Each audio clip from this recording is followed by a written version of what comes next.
Jadi yang pertama itu kita harus lihat dulu normalnya. Jadi di sini yang terlihat itu adalah normal bronkus. Tapi emang nggak tanda-tandai. Tanda ini. Kenapa Ki?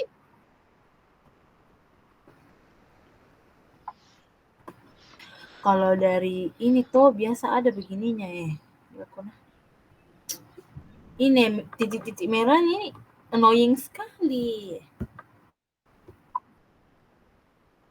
Itu karena ada kutulis. Pakai begini kayak. Ya.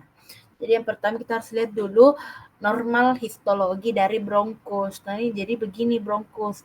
Ini kan masih ingat Jito pusat percabangannya dari bronkus ke bronchiolus terminalis, terus respiratorius, terus kemana lagi sudah respiratorius? Apa? Ada cabang-cabangnya alveolus, saccus, ductus. Ductus dulu baru saccus, baru alveolus. Nah, ini yang begini-begini itu adalah pembuluh darah. Ini bronkus. Jadi normalnya bronkus ini begini kayak pembuluh. Ukiki nah kalau kata tai. Saya leader. Pikir ini tour guide, ada leader-leadernya. Saya leader, nggak bisa kira apa-apa. Diam. Jadi ini bronkus normalnya seperti ini, dia ada lumen-lumennya. Tetapi kalau biasa pada pasien-pasien asma itu terjadi bronkokonstriksi atau menyempit ke bronkusnya. Ini bronchiolus lebih kecil lagi, terus ini cartilago. Jadi kalau di bronkus itu masih ada cartilagonya. Terus ini pembuluh darah juga, pembuluh darah pulmonal, pembuluh darah. Terus kalau ada kayak begini kayak apa kayak lemak, kayak jaringan adiposa dia itu adalah alveoli. Terus ini skematiknya, ini bronkus. Nah jadi nah bilang dokter sama jika dia waktu itu praktikum harus dihafal yang melapisi epitel normal yang melapisi bronkus itu adalah pseudostratified columnar yang bersilia. Artinya dia pseudostratified itu artinya dia bertingkat tapi sebenarnya itu dia cuma satu tingkat. Jadi kayak semuki. Dan dia ada silianya. Terus di situ masih terdapat smooth muscle atau otot polos. Terus kalau bronchiolus itu sudah dilapisi oleh selapis torak, bukan lagi pseudostratified columnar bersilia. Sudah berubah menjadi selapis torak bersilia. Dan masih ada juga otot polosnya. Kalau ini dilapisi apa, Pus? Alveolus. Selapis squamous.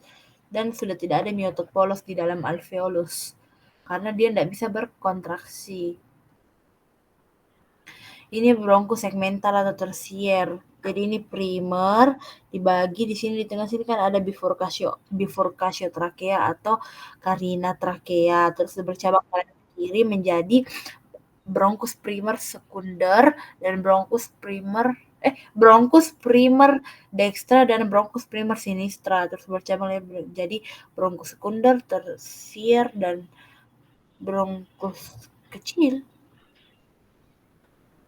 Nah, jadi ini normalnya ini adalah kartilagonya. Ini gobletnya. Mulai berkurang di bronkus segmental. Segmental itu berarti di mana? Tersier, di sini kuning-kuning. Terus ini bronchiolus normal.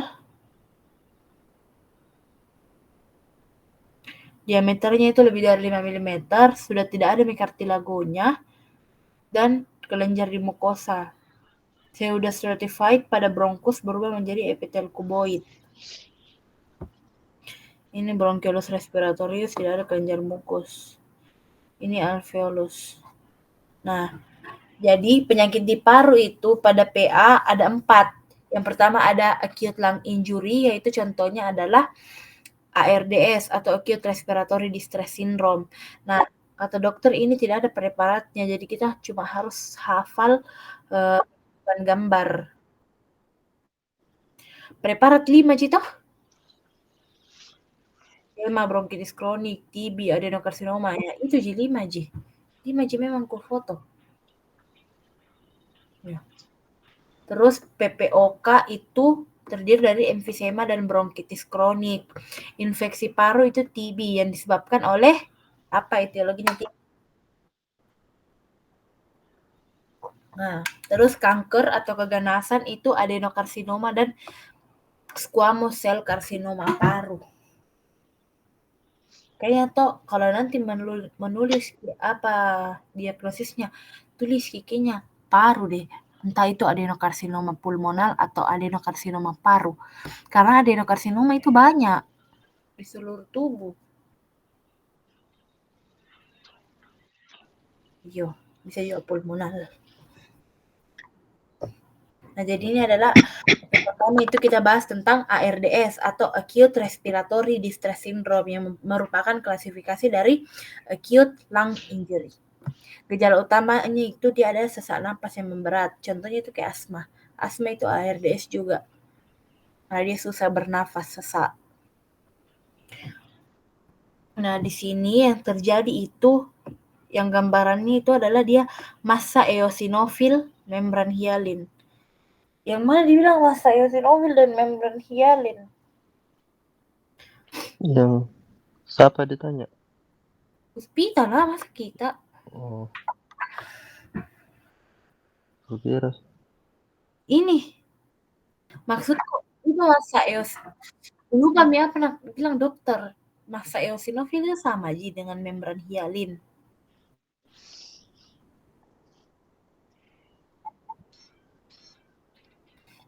Berarti ini yang menunjuk ini. Karena tuh biasa nanti di soal pasti begini. Apa menentukannya ini? Iya kayak begini Jeng.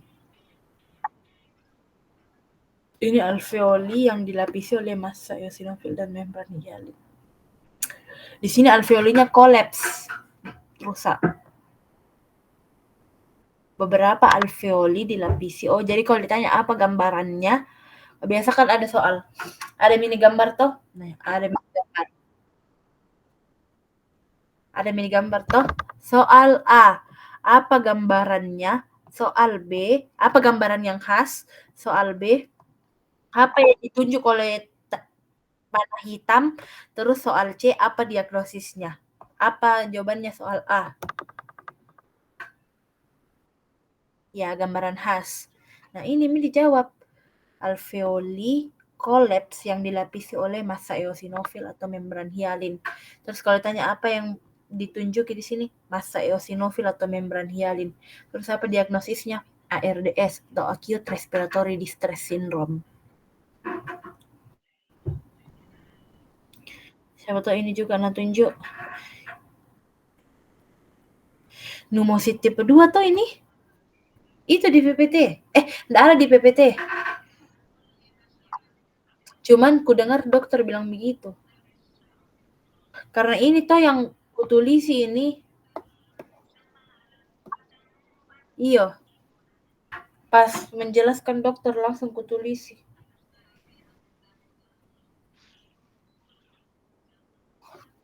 Pneumosit tipe 1 itu dia ada di selnya. Dua memang yang paling banyak. Ini adalah penebalan septa alveoli yang mengandung sel radang fibroblast dan kolagen. Ini pada fase penyembuhan. Apa pertanyaan yang bisa timbul di sini? Saya tahu lingkari ini apa gambarannya di sini? Penebalan septa alveoli. Diagnosisnya masih diagnosis itu baru kita jawab ARDS. Kalau gambaran tidak bisa kita jawab ARDS. Gambarannya penebalan septa alveoli karena memang itu adalah septum yang menghubungkan antara alveoli dan alveoli. Terus di penebalannya itu terdapat sel radang, fibroblast dan kolagen.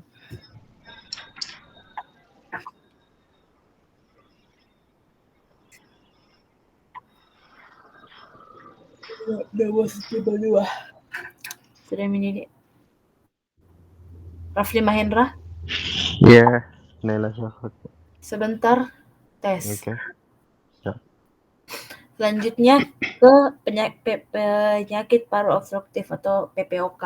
PPOK ada 2, ada emfisema pulmonal dan ada bronkitis kronik. Emfisema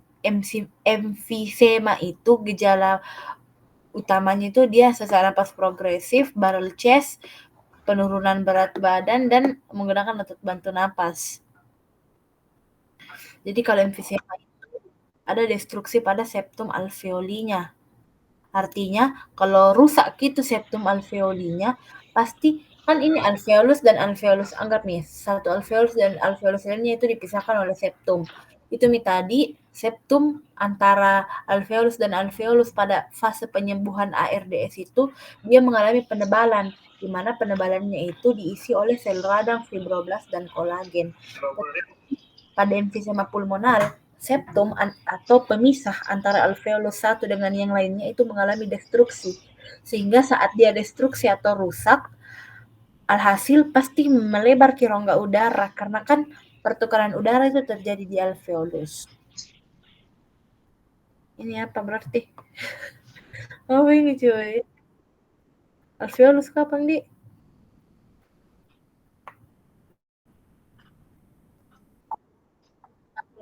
Ini overinflasi dari PPT semua overinflasi paru, pelebaran rongga paru, bentukan gelembung atau bulla di apex.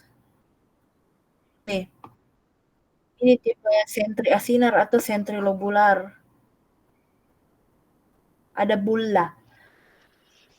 Bulla. Melebar ke rongga parunya, iya. Oh, ini yang dibilang destruksi septum alveoli. Saya lihat gini, Sayang. Mana? Apa itu? Paru-paru tak? Paru-paru orang. Oh, jadi di sini orang bertukar udara ya. Ini misalkan gini septum-septumnya. Itu terjadi overinflasi paru. Jadi mungkin pertanyaan yang timbul.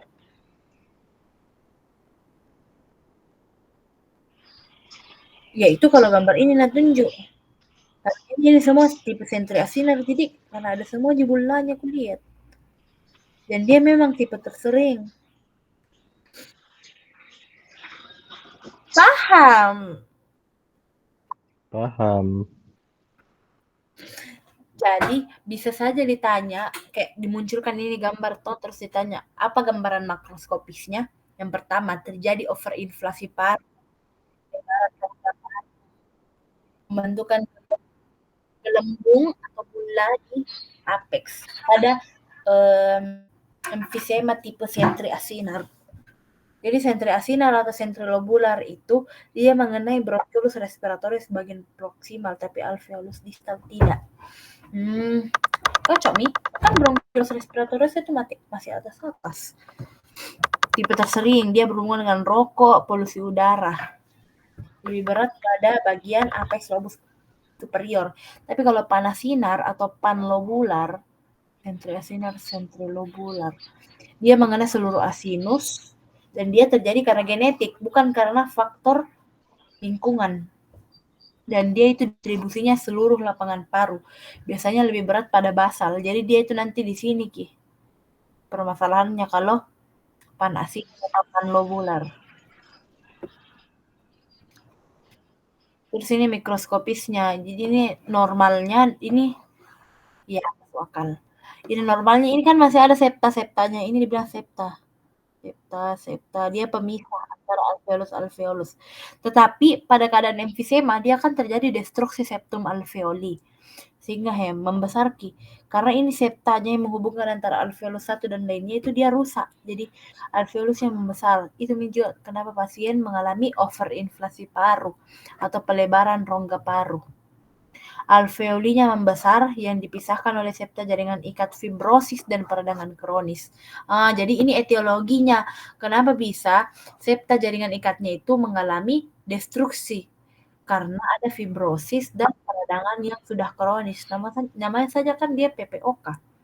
Jadi dia pasti jaringan ikatnya itu destruksi karena mengalami fibrosis dan peradangan kronis. Nah, pada saat ini toh mulai menghilang dinding-dinding alveolarnya. Ini normalnya. Masih tersusun dengan baik. Ini membesar. Kalau ada gambar-gambar alveolus berarti emfisema. Jadi mirip sih. Ini dengan preparat.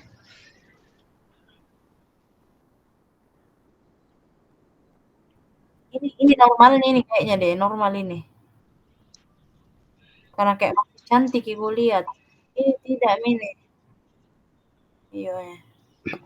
Ini ini tidak.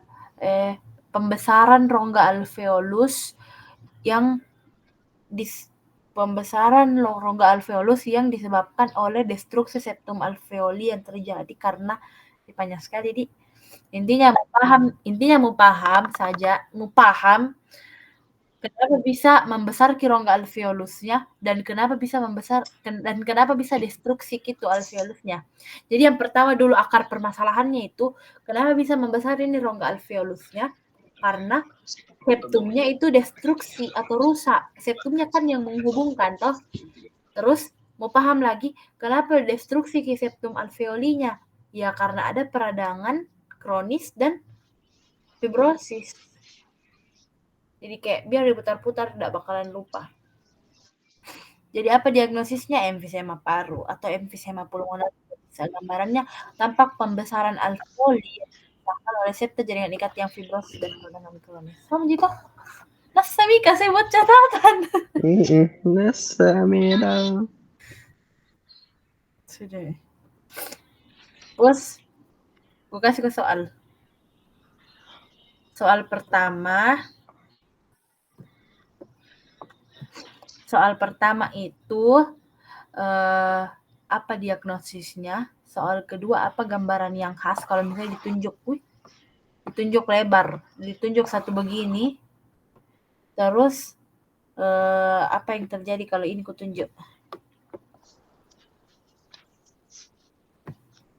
Anjir. Oh.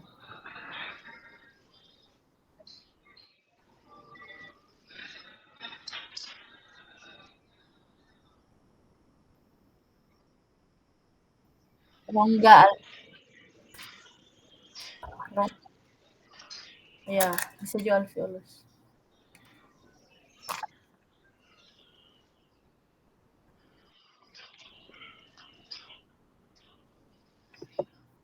Ya. Peradangan kronis cocoknya. Terus septalnya itu kutunjuk.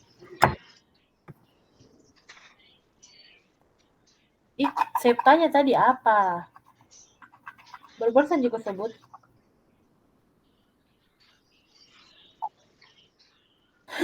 Septanya mengalami fibrosis dan peradangan kronis.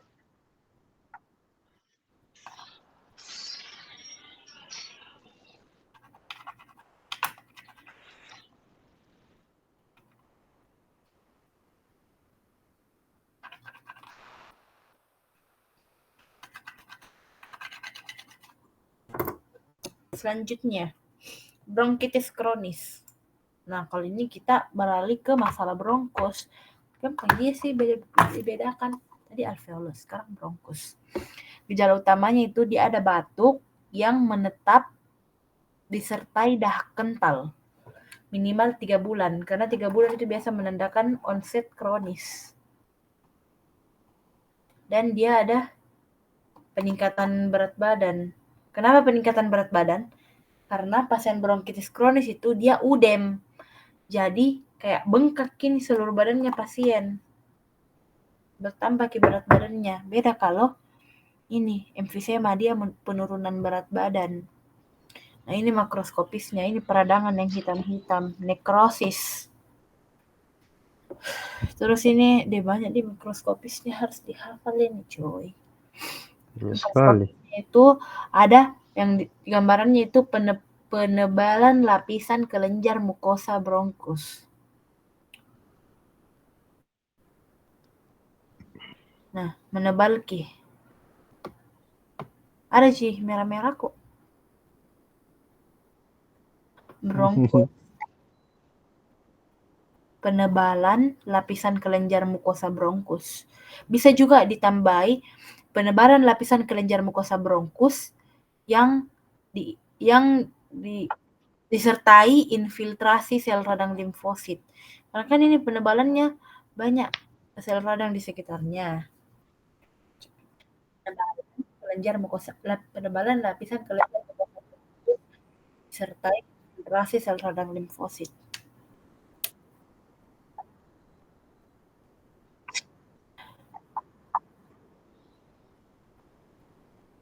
Limfosit. Mikroskopisnya hipertrofi dan hiperplasia kelenjar mukosa bronkus, jumlah sel goblet meningkat, hipersekresi mukus. Ini Tanmu ingat yang selalu kujelaskan kok dari kemarin patofisiologi.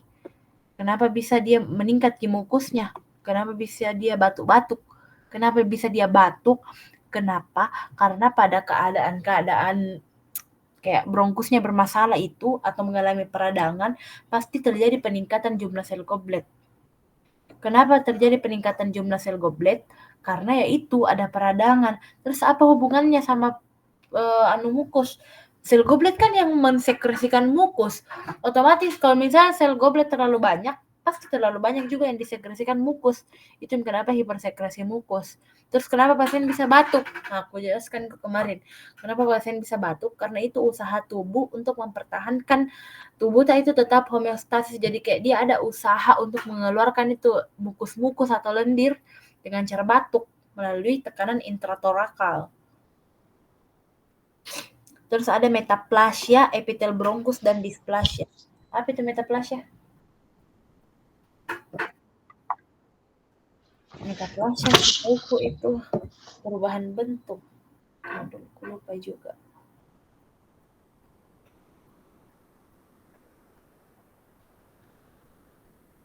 Perubahan satu jenis sel normal menjadi sel tidak normal. Kalau displasia,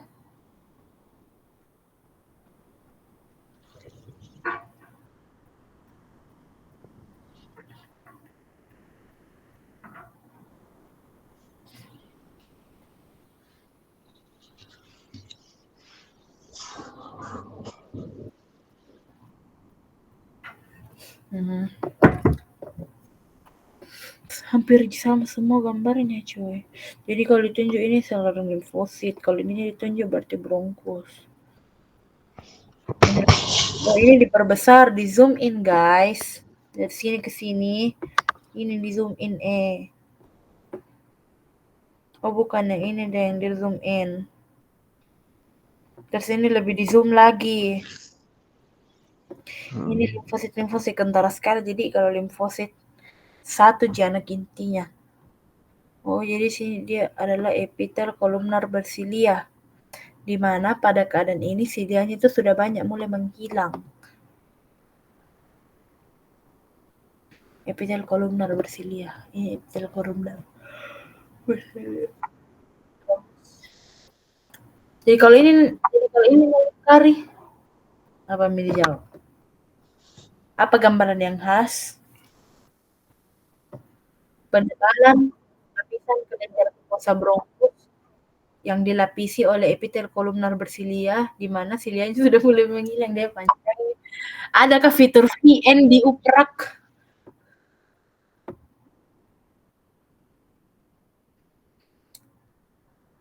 Ini diagnosisnya. Ini iya tahu mirip coy. Ini sel radangnya. Berarti, bos, diagnosis nomor 1, nomor 2 gambaran khas. Apa?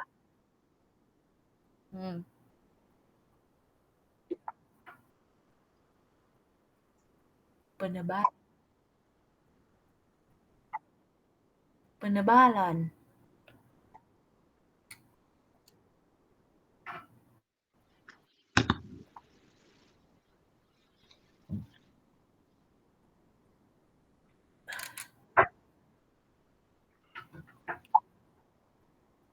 Ya. Ini TB. TB itu khasnya dia pasti dibilang ada batuk darah, terus dia pernah berobat. Dia ada riwayat pengobatan selama 6 bulan. Apa beda obatnya ini selama 6 bulan? Ini ujian final, nah wajib tahu. Ini SKD 4. Anda lah yang jawab.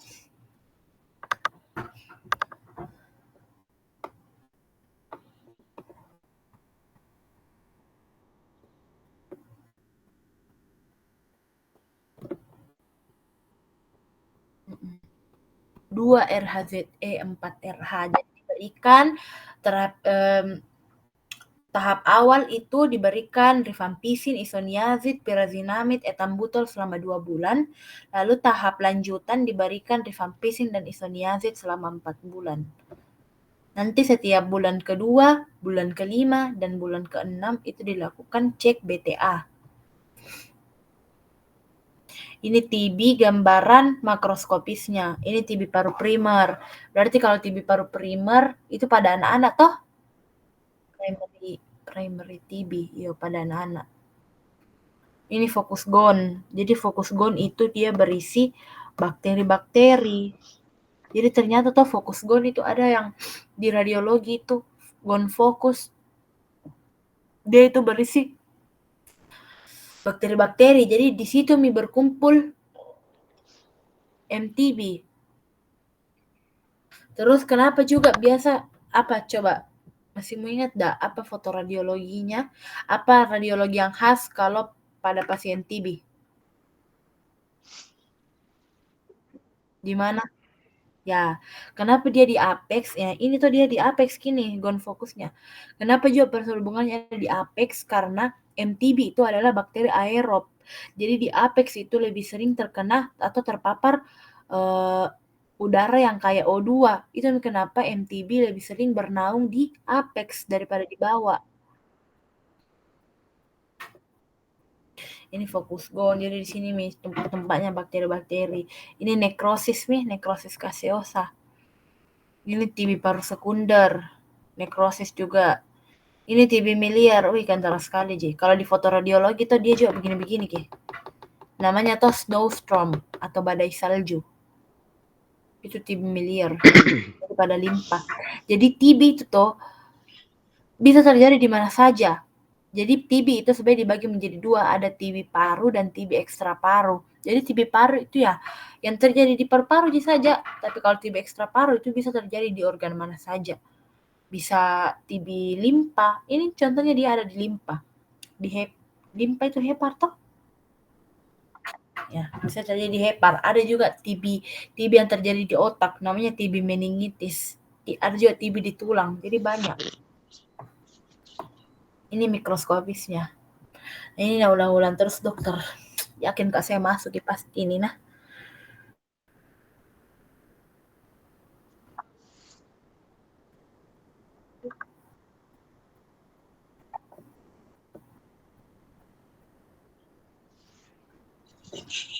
Mana Ki? Jangan dalam fakta. Ini yang biru. Yang biru apa? Histiosit epiteloid. Ini Dacia lampans. Ini saluran limfosit. Ini nekrosis gaseosa. Bentar sekali jadi dia kayak apa di? Tidak ada kehidupan di sini. Dia lebih tua kipingnya. Ini Dacia Langhans, Dacia Langhans. Berarti kalau ditanya apa yang ditunjuk oleh panah merah, Dacia Langhans ini tuh. Berarti ini adalah, jadi ini tuh granuloma. Jadi dalam satu begini tuh, itu ada baru satu granuloma. Sedangkan satu gonfokus itu berisi banyak granuloma-granuloma. Satu granuloma berisi 4. Histiosit epiteloid, sel radang limfosit, nekrosis gaseosa, dan Dacia Langhans. Jadi ini preparatnya, diagnosisnya apa? Harus tulis TB paru, karena ada TB ekstra paru. Ya.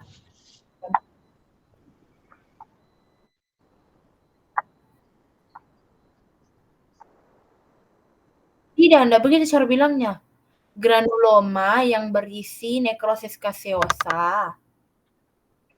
Iya, harus dia diawali dulu dengan sebuah granuloma. Nah, di granulomanya itu dia berisi nekrosis gaseosa di sentral, terus disertai dengan infiltrasi histiosit epiteloid, sel radang limfosit, dan datia Langhans di sekitarnya. Jadi itu dia sebuah granuloma. Hah?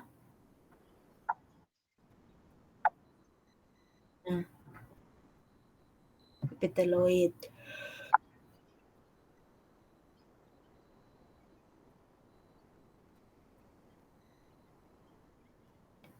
Aman?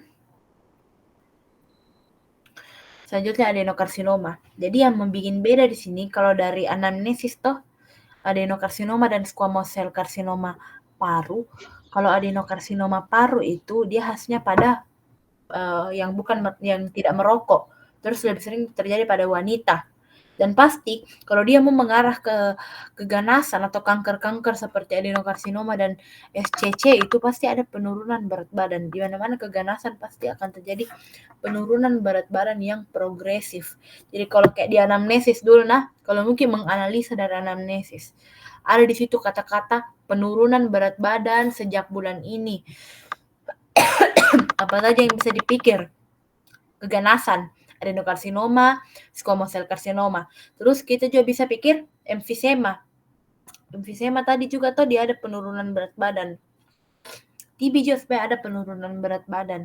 Tapi kalau ada batuk darah terus ada penurunan berat badan ya bisa kita tembak TB.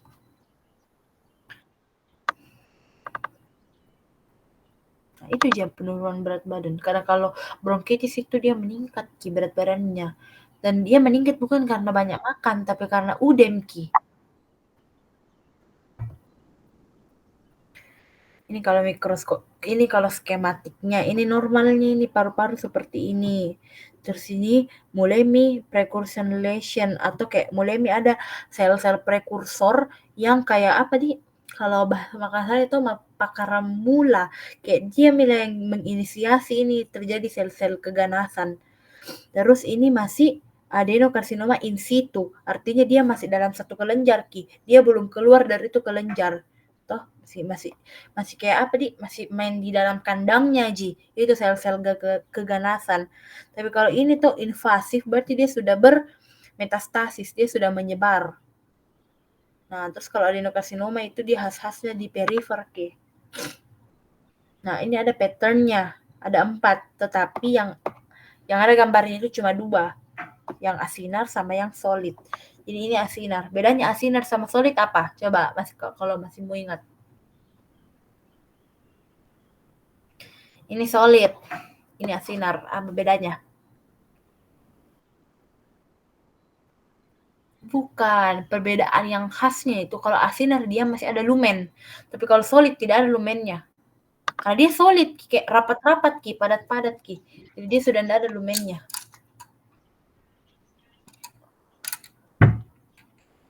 Ini papilari. Kalau ada kata-kata papilari di PA, pasti itu gambarnya kayak jari-jari. Kayak jari-jari daun pepaya. Kalau lepidik itu kayak begini. Tahu aja apa itu lepidik. Ini yang kau tahu itu papilari itu pasti dia bentuknya kayak jari-jari. Ini asinar. Dia masih ada lumennya besar. Tapi ini solid, kental sekali itu solid kayak hekso. Ini apa? Tipe apa coba ini? Aku kasih kita tanda ini Coba kau tebak tipe apa ini?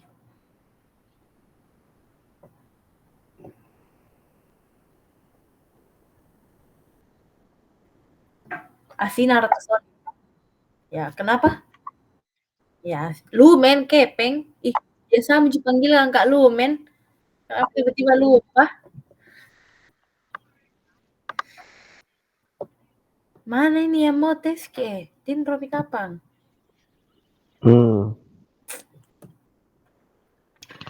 Ini ada kelenjar. Nah, ini panggilan dokter ini Indonesia Rayanya kalau ada keganasan.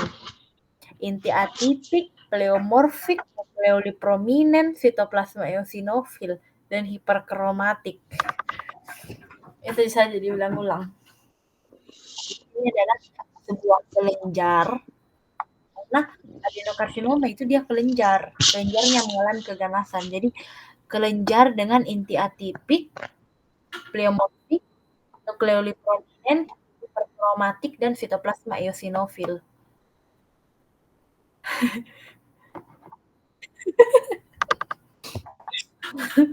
Ini asinar, masih ada lumennya, lumen. Kalau misalnya dia ke lingkaran besar, berarti dia proliferasi kelenjar, karena di sini ada banyak kelenjar nih. Kelenjar 1, kelenjar 2, kelenjar 3, 4, 5, 6, 7, 8, 9, 10, 11, 12, 13, 14, banyak. Jadi dia adalah proliferasi kelenjar dengan atipik, pleomorfik, hiperkromatik, ya, dan hiperkromatik. Ini juga asinar. Warna kuning ini adalah nukleomitosis sel kelenjar. Bentar aja, beda gitu. Nih, ini mitosis. Jadi dia situ tuh terjadi pembelahan. Karena kan kalau sel keganasan itu dia progresif memperbanyak sel. Jadi dia di sini terjadi mitosis. Ini dia ada di fase apa itu lagi kalau dia sudah menarik nih, anafase. Di anafase dia sudah ada di tahap anafase. Jadi kayak menarik mini selnya. Nanti dia menarik, terjadi ada 2 sel. Itu bisa semakin memperbanyak terus. Jadi kalau ini warna kuning ditunjuk, berarti dia mitosis sel kelenjar. Kalau warna merah pedang.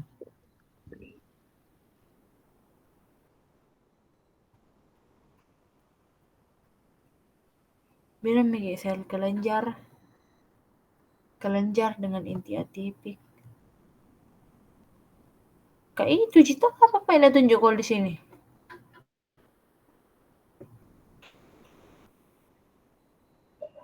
Itu proliferasi kalau dia banyak. Dia dalam besar penunjukannya. Kalau satu di penunjukan, masa proliferasi? Nggak mungkin lah. Karena dia dalam satu kelenjar dia tunjuk.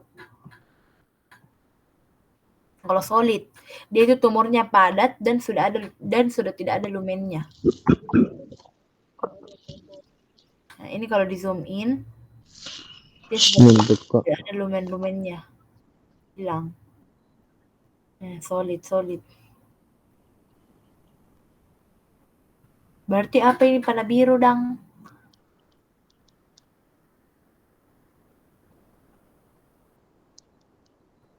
Kelenjarnya kelenjar itu juga aja deh. Kelenjar dengan inti atipik, pleomorfik, nukleoliprominent, sitoplasma eosinofil, dan hiperkromatik. Apa ini mitos? Mitos dari mitos.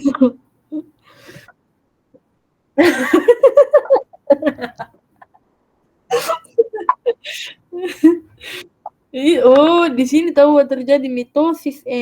Di sini semua selnya memperbanyak diri. Ini gambarannya. Kan beda kan dengan beda cuy, beda. Gambar jadi bedakan ini. Ini gambar yang mirip dengan emfisema sedikit.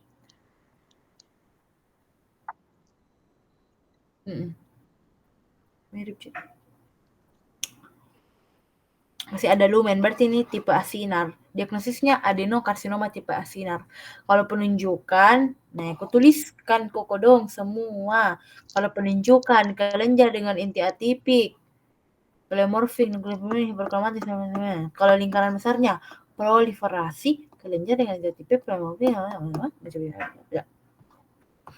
aman? Lanjut? Oke, lanjut. Karsinoma sel squamous paru. Nah, dia ini kalau tadi adenokarsinoma itu dia khasnya pada perempuan dan yang perokok. Tapi kalau ini dia khasnya pada pria dan perokok. Dan dia itu kankernya ada di sentral. Kalau tadi adenokarsinoma dia di perifer.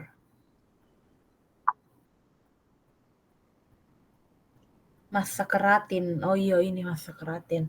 Tadi massa eosinofil dan membran hialin, kali ini massa keratin. Apalagi yang massa eosinofil? Membran hialin. Oh, ARDS. Ini kalau ditunjuk adalah massa keratin. Kali ini infiltrasi sel radang neutrofil dan limfosit. Ini sel radang limfosit. Ini mitosis. Bentar aja nih cuy kalau mitosis. Limfosit. Ini apa ya ini yang berusaha ditunjuk? Infiltrasi sel radang limfosit. Sel-sel tumor dengan inti bulat oval atipik disertai infiltrasi sel radang limfosit. Diagnosis karsinoma sel squamous paru. Oke, Amy quiz.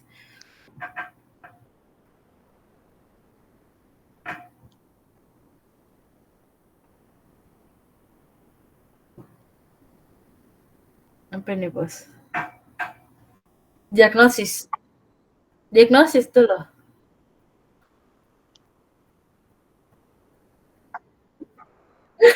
Nah, hafal gini. Sudah dulu gak pasti nah hafal gini anunya. Urutannya. Dasar.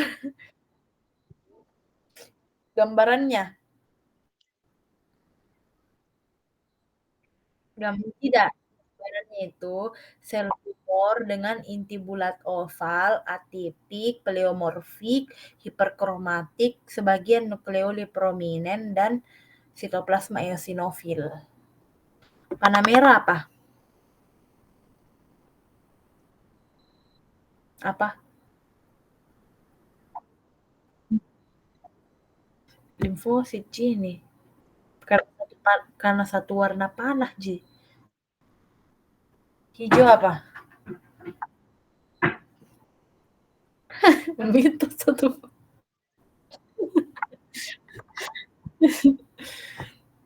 Ini.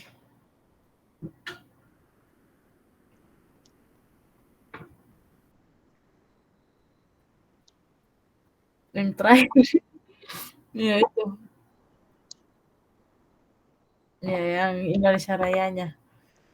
Acak dulu deh.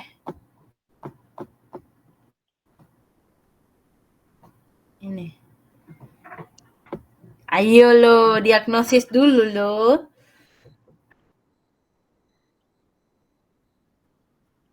Apa berarti? Kalau mukus itu lebih banyak di mana?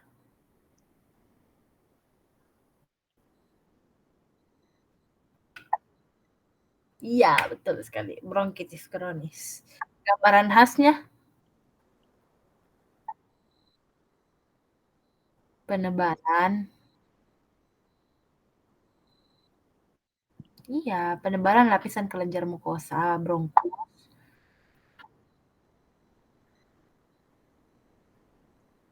Kasih lengkap. Ya. Namanya saja bronkitis kronis, pasti milih saluran limfosit. Ini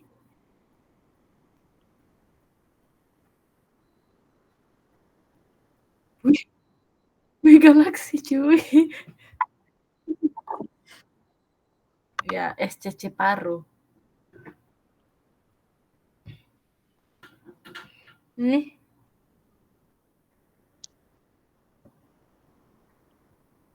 hal sekali dihafal ini karena 5 aja preparat tuh. Insya Allah gampang. Ini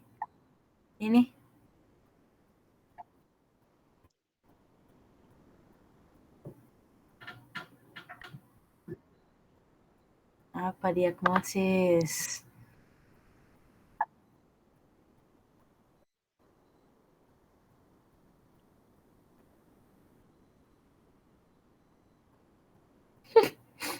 Hafal gitu urutannya cuy. Yang hormonal. Apa lagi gambaran khasnya? Pembesaran rongga. Penggemukan. Ya, fibrosis. Ya. Oh, ada radar. Nah, ini. Ya, tuh.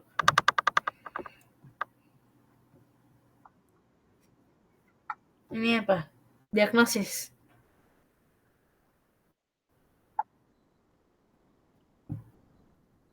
TB paru. Cocok nih. Salah, bronkitis. Ya,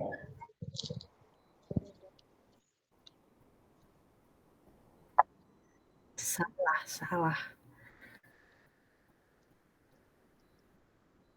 Apa? Ya. Tipe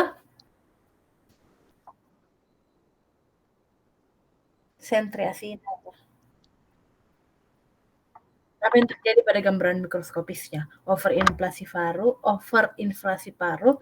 pelebaran pundak pada apeks. Ini apa? Apa panah hitnya?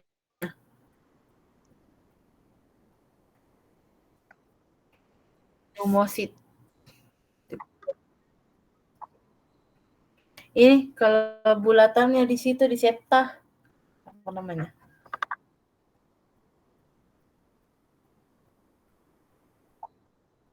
Ini nggak bisa aku tunjuk, itu bulatan. Penebalan septa jaringan ikat. Kalau itu penebalan septa jaringan ikat yang mengandung sel radang, fibroblast dan kolagen. Ini apa? Ini apa?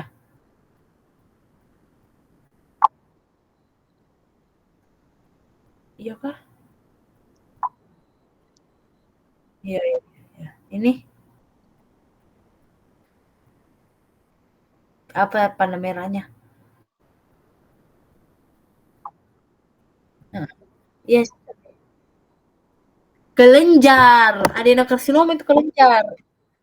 Adenokarsinoma kelenjar. Memang tumor, tapi dia adalah berasal dari kelenjar. Kelenjar dengan inti bla bla bla bla bla bla bla bla bla. Ini kuning apa? Kuning apa?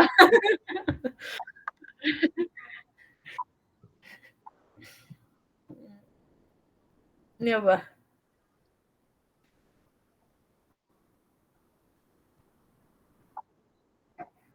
Enggak lah. Bronkitis kronis ini, Di.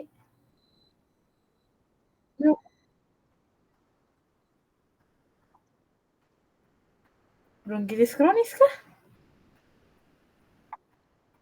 Cocok nih. Ini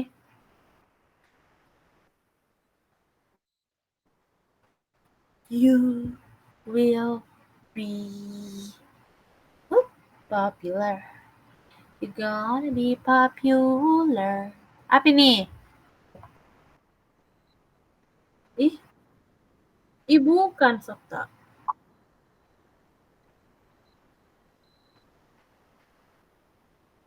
Ya.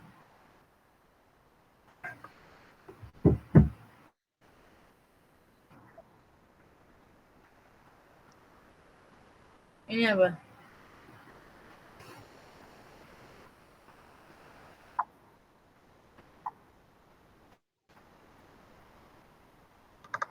Ada.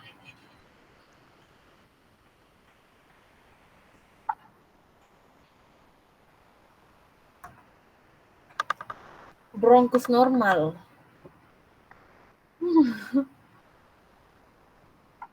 Ini.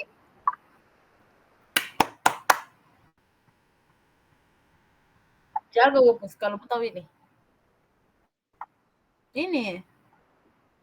Oh, coba radar mama lihat. Teng. Membaca kita itu radarku.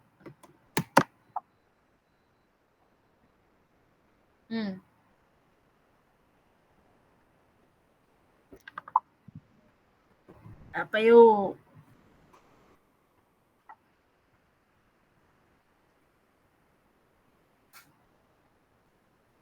Apa itu? Adenokarsinoma ini, cuy.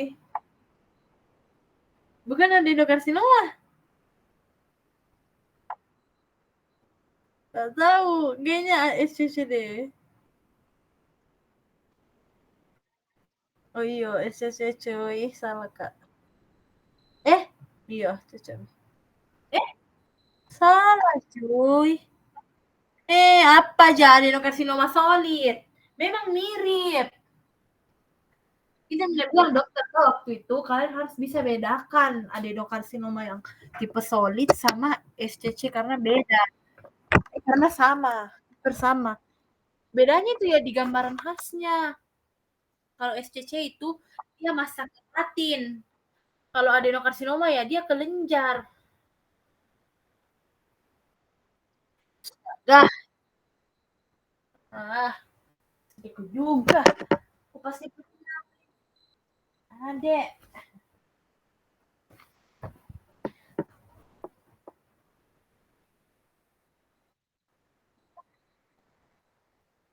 Iyo, berdua ini cuy.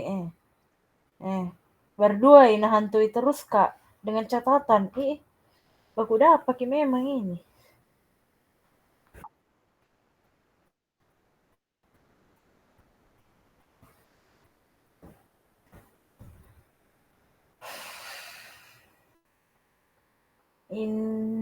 Indal, tes indal, apa nih? Tes indal.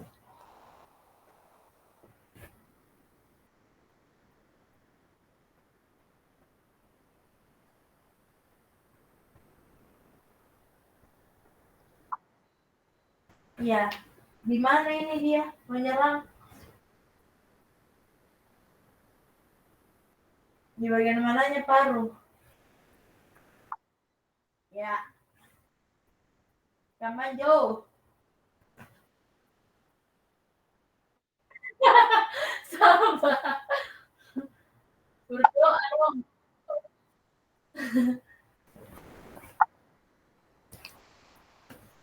Ini miliar, miliar.